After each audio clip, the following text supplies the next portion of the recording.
Alrighty guys, so this is the Meike 75mm T2.1 Cine. It is the latest release in their Super 35mm Cinema Lens collection. Super stoked to get this one. It's a little bit weird, but because 75mm, typically for me, I'm used to 85mm, so 75mm is a little bit weird.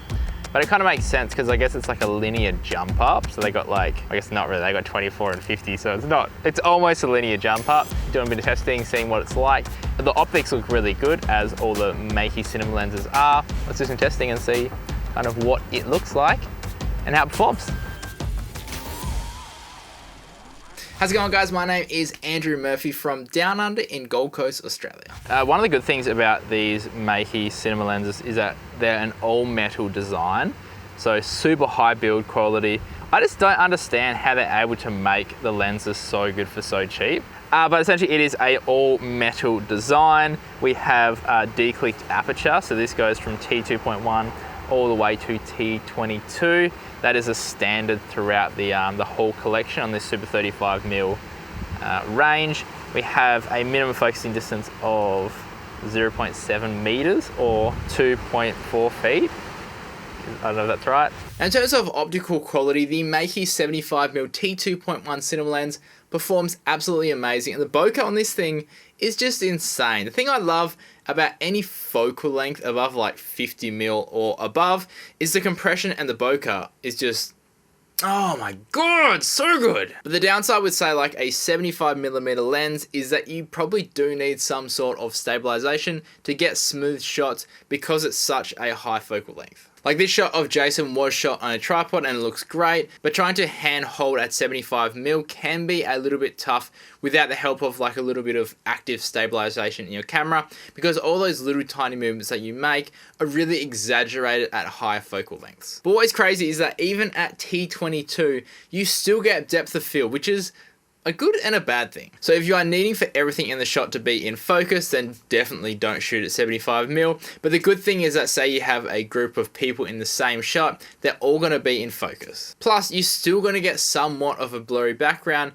at the same time, which is super cool. So one thing I have noticed about the Meike Cinema Lenses is that at 2.1, they perform really good. They're not the sharpest at 2.1, but compared to other cheaper lenses, because I guess they're in that budget cinema lens range, wide open, they perform so much better. Like there's essentially like no chromatic aberration on these. Just the sharpness and stuff is just really, really good. Come on, mate, what are you doing? You're killing me. We are currently at T2.1, wide open, focusing on this middle tree. And I mean, on the peaking, it's showing up that that's really sharp. Once you get up to like past 50mm and above, especially on a Super 35mm sensor, the depth you get is just so nice. Like I love shooting above 50mm on a Super 35mm crop. So a 75mm on this with a 1.5 times is like 105mm, 110-ish. So it is quite a zoomed in lens. You're not going to use it as often as, say, like a 35mm or a 50mm, but like when you do use it, it just looks so nice. The only thing at T2.1 is the focus is so shallow. So I've noticed that with the Meike Cinema Lenses, T2.8 is like the sweet spot. So T2.8 is a stop below wide open at T2.1. This is going to be a lot easier to keep in focus. You can see that pretty much Jason's whole face from front to back is in focus, or should be in focus. And you still get nice depth of field as well, which is good. Oh my God, these clouds are just killing me. And typically with most lenses, not necessarily cinema lenses, just all lenses in general, the sharpest image quality is going to be a stop below wide open, typically, until you start getting into like really expensive high-end stuff, and they'll typically be sharp from edge to edge at no matter what sort of thing. One thing I have noticed, but is that the marking, and it did come in the box with some shims, but the infinity focus, you can go past it. So that is something to keep in mind. There are some shims in the box and like a few screwdrivers to adjust it if the focus isn't quite right. Thankfully, but the minimum focusing distance on 0.7 does get a hard stop on there, and it does stop at the right thing.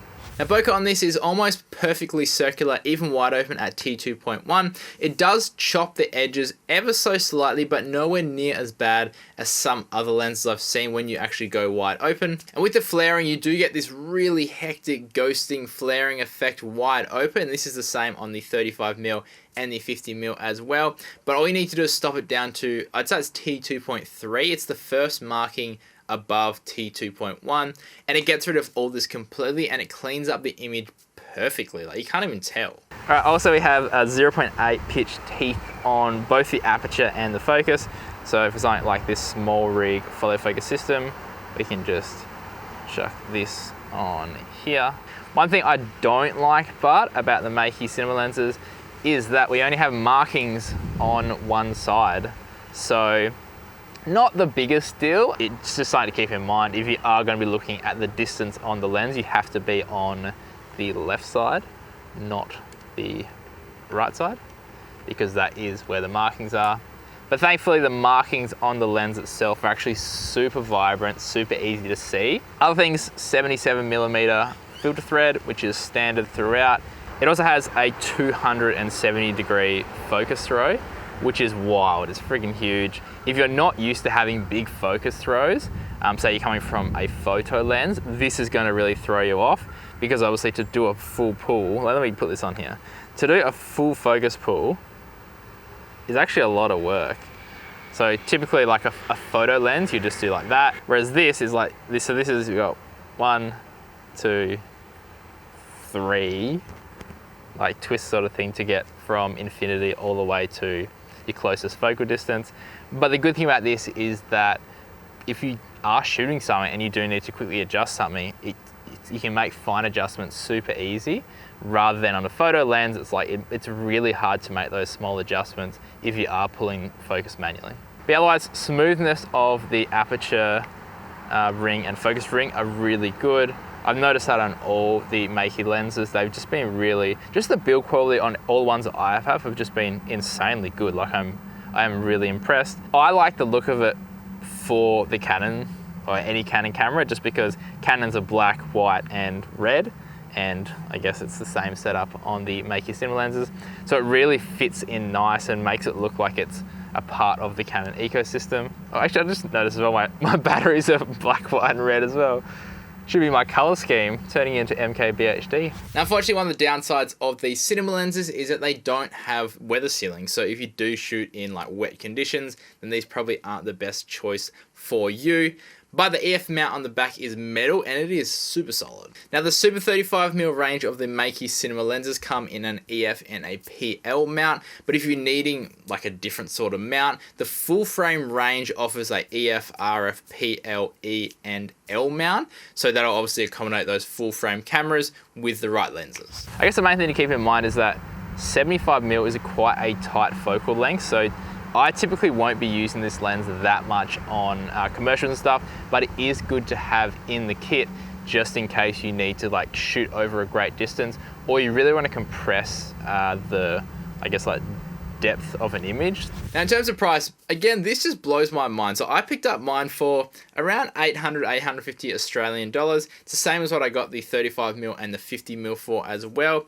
They are usually a bit more, but they do go on sale every so often. But if you do want the 3 lenses that they've actually released in this kit, so that is the 35mm, 50mm and the 75mm, you can pick it up in one of these carry cases as well, which houses everything. Ignore the 12mm in there. But these are actually really, really good. And if you buy it in the kit with the actual case itself, they end up being about 800 Australian dollars each. So it's a really good deal. And the insane thing is that a set of these, which is 6 lenses once they eventually bring out the other 3, at say $800 each on average, is going to cost you about 4,800 Australian dollars. And like some other cinema lenses on the market are $3,000, $4,000, $5,000 each. And you can get a full set of cinema lenses for the price of like 1 or 2 other lenses, which is just So crazy. And obviously, if you can't tell by now, these are honestly like my favorite cinema lenses to use. Just like the price to value ratio is just so good, and the optical quality is amazing and just works perfectly for the kind of work that I do. But anyway guys, if you did enjoy this one, then consider liking and subscribing to the channel. If you want to find out more about any of these lenses, I'll link down below to the 35-50 and the 75 as well, so you can go check it out. But otherwise, stay creative and just be you. Have fun.